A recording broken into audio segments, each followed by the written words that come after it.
Kejuaraan balap motor memperebutkan Piala Kapolres di sirkuit Galonta Enrekang, Sulawesi Selatan diwarnai baku hantam antara pebalap dengan penonton. Kejadian bermula saat sejumlah penonton tidak terima jagoan mereka diserempet hingga terjatuh. Para penonton ini kemudian mengadang satu pembalap yang sudah diincar dan langsung mengeroyok. Kesigapan panitia serta aparat keamanan TNI Polri dibantu Satpol PP, dan hal ini dapat diselesaikan secara damai di sekretariat panitia yang dihadiri juga oleh orang tua pembalap, sehingga kegiatan dapat dilanjutkan dan selesai dalam keadaan aman dan lancar. Pihak keamanan dari polisi dan TNI sempat kewalahan melerai perkelahian karena banyaknya penonton yang ada di sirkuit. Balapan tetap dilanjutkan, sementara pebalap yang bertikai kemudian didamaikan. Namun sayangnya gelaran balapan Piala Kapolres Enrekang ini berlangsung dengan kurang tertibnya penonton. Tidak adanya pembatas membuat penonton berada di dalam sirkuit dan dekat dengan pebalap yang sedang memacu motornya. Sejumlah penonton dan panitia lapangan bahkan tertabrak motor pebalap yang hilang kendali dan keluar jalur.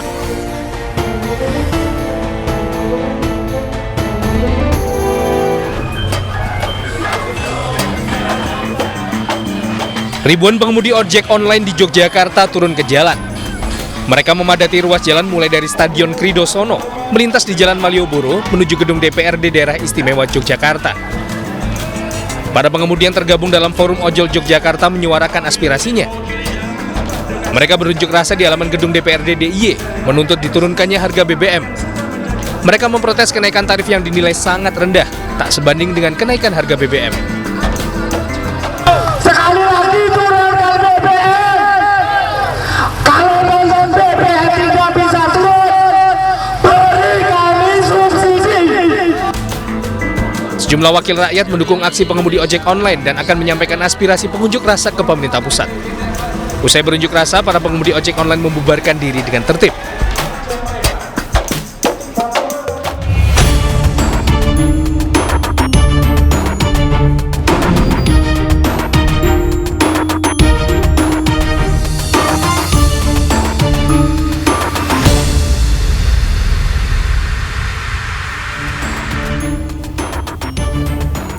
Seorang wanita aparatur sipil negara di Pekanbaru Riau ditemukan tewas tergantung di pintu mobil yang terparkir di basement gedung DPRD Riau.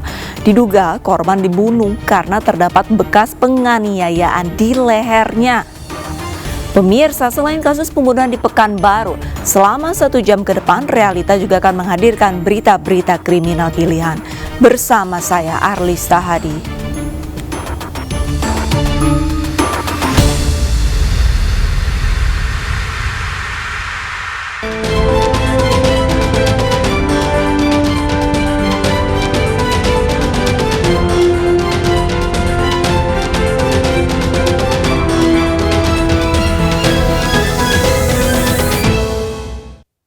Seorang wanita aparatur sipil negara di Pekanbaru Riau ditemukan tewas tergantung di pintu mobil yang terparkir di basement gedung DPRD Riau. Korban diduga dibunuh karena terdapat bekas penganiayaan di lehernya. Hingga kini polisi telah memeriksa 12 saksi.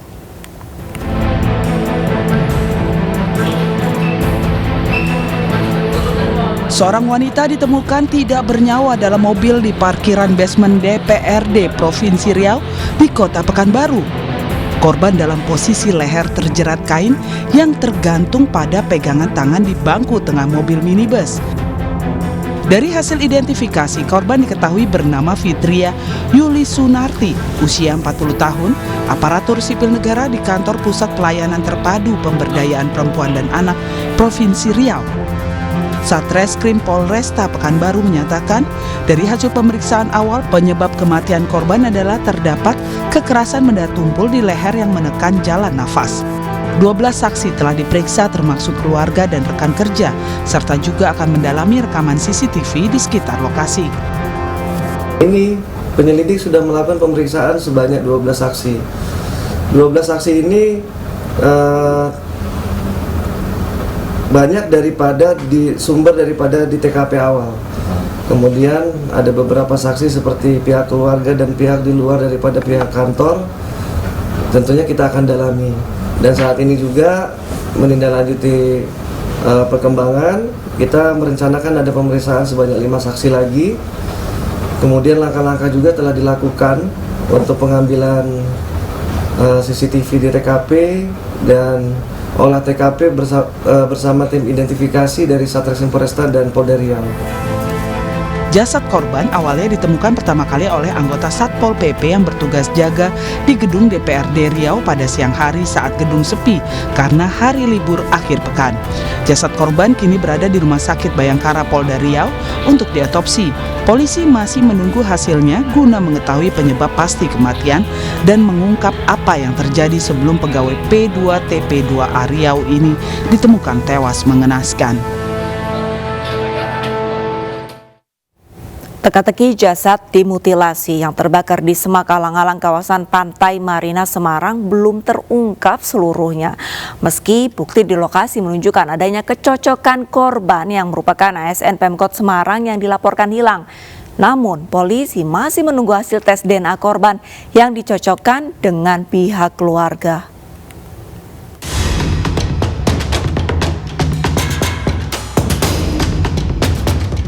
Penyelidikan terhadap laporan hilangnya seorang ASN Pemkot Semarang Paulus Iwan Budi dengan penemuan jasad terbakar dimutilasi yang ditemukan di semak alang-alang kawasan Pantai Marina Semarang terus dilakukan.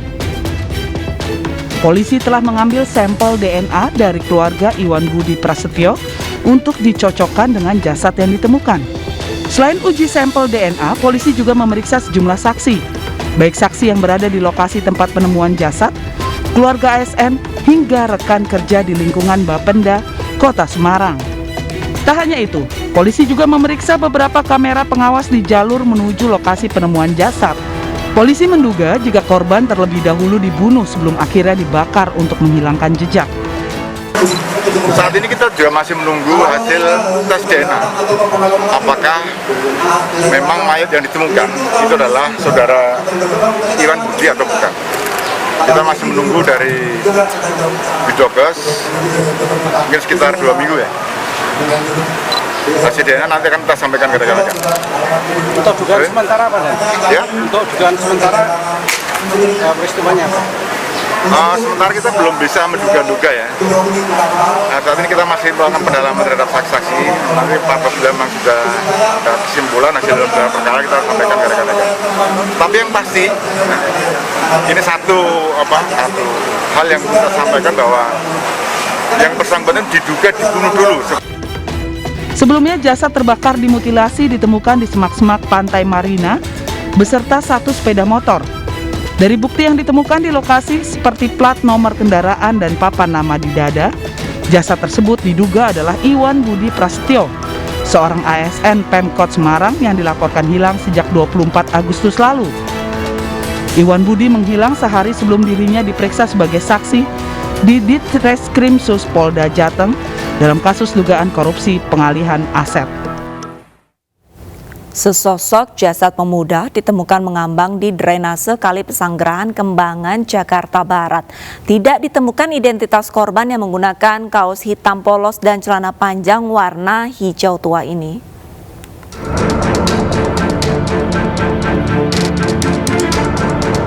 Jasad pemuda berkaos hitam polos dan celana panjang warna hijau tua ditemukan mengambang di Kali Cengkareng Drain, saringan aliran Kali Pesanggerahan Kembangan, Jakarta Barat.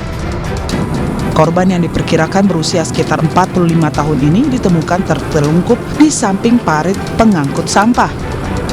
Jasad korban kemudian dievakuasi ke darat oleh petugas kebersihan UPK Bandar Air Dinas Lingkungan Hidup menggunakan tali. Di bawah. Di kali apa sih ini namanya? Ini Kali Cengkareng Drain, kebetulan saringan sampah. Itu ada identitasnya nggak? Oh, untuk identitas nggak ada sih tadi. Oh, itu dari arah mana? Dari arah Pesanggerahan. Dari arah Pesanggerahan. Iya. Jadi belum ketahuan ya? Belum. Kira-kira usia berapa tuh, Bang? Kira-kira usia 45-an tuh. Tidak ditemukan kartu identitas milik korban. Saat ini jasad pria tak dikenal tersebut berada di RSCM untuk diotopsi dan kasusnya kini ditangani aparat Polsek Kembangan, Jakarta Barat. Di Bondowoso, Jawa Timur, warga desa Kajar gempar dengan penemuan jasad pria di sebuah ladang. Korban tertelungkup di atas tanaman cabai yang siap dipanen. Ini barang diangkat. Wanita ini histeris saat mengetahui suaminya sudah tidak bernyawa tertelungkup di ladang cabai milik warga di desa Kajar, Tenggarang, Bondowoso, Jawa Timur. Saat ditemukan, korban menggunakan jaket hitam dan celana pendek krem. Aparat Polsek Tenggarang yang tiba di lokasi langsung mengolah tempat kejadian perkara.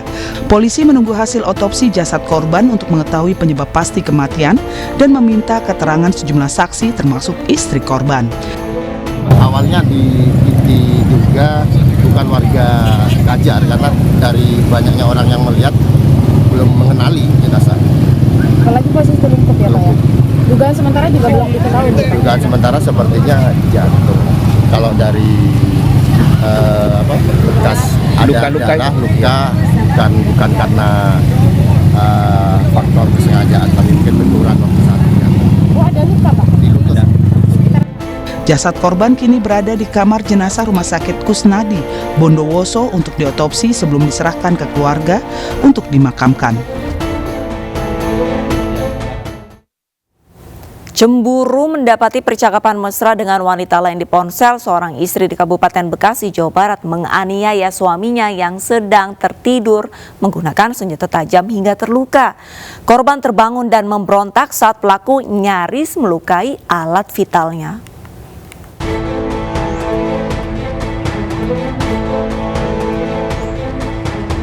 Warga Kampung Pasir Limus, Desa Wangunharja, Kecamatan Cikarang Utara, Kabupaten Bekasi, Jawa Barat, dikejutkan dengan seorang istri yang menganiaya suaminya saat sedang tidur pulas di rumah kontrakannya. Menurut korban, ia terluka terkena sabetan senjata tajam di kakinya. Penganiayaan ini terjadi saat dirinya tidur pulas. Ia terbangun saat istrinya hendak melukai alat vitalnya dengan senjata tajam hingga ia memberontak. Awalnya korban tidak tahu jika wanita yang melukainya adalah sang istri. Setengah 7 saya tidur, pakai batal guling, jadi ke kanan. Udah saya lupa, saya juga gak ini, kaki di potong juga saya nggak tahu, nggak berasa. Tahu-tahu pas ditarik itu, tarik, saya bangun, tahu-tahu dia buang pisau. Terus tanya Bapak luka gitu? Iya, itu pun saya masih ngejar siapa, saya keluar, nggak lihat lukanya, saya belum berasa, ternyata darah di situ udah banyak banget, bangun kan belum konsen. Sementara itu, istri korban langsung menyerahkan diri ke Polsek Cikarang Utara usai menganiaya suaminya. Kepada polisi, pelaku mengaku mendapati percakapan mesra suaminya dengan wanita lain hingga membuatnya cemburu dan sakit hati. Polisi menyita 2 senjata tajam milik pelaku yang tertinggal di lokasi sebagai barang bukti. Awal dari si pelaku itu sudah mengetahui ya bahwa lakinya itu di dalam handphonenya itu ya chatting mesra dengan wanita lain. Terus kemudian dia kan curiga, terus chattingnya di screenshot sama si tersangka. Begitu di tersangka ternyata ya itu ada wanita lain yang sebagai perempuannya lah kan. Setelah itu dia ya sudah merencanakan untuk melakukan penganiayaan terhadap si korban atau lakinya. Pelaku dan korban diketahui sudah 7 tahun menikah siri. Kini pelaku terpaksa harus mendekam di sel tahanan Polres Metro Bekasi untuk mempertanggungjawabkan perbuatannya. Ia dijerat dengan pasal penganiayaan dan diancam hukuman penjara selama 2 tahun 8 bulan. Pemirsa, membunuh bukan jalan keluar untuk menyelesaikan masalah karena hanya akan menimbulkan masalah baru. Apapun konflik yang dihadapi, selesaikanlah dengan kepala dingin tanpa adanya kekerasan. Tega sesosok bayi laki-laki yang baru dilahirkan dibuang dalam kondisi masih hidup di hutan. Informasi selengkapnya usai jeda.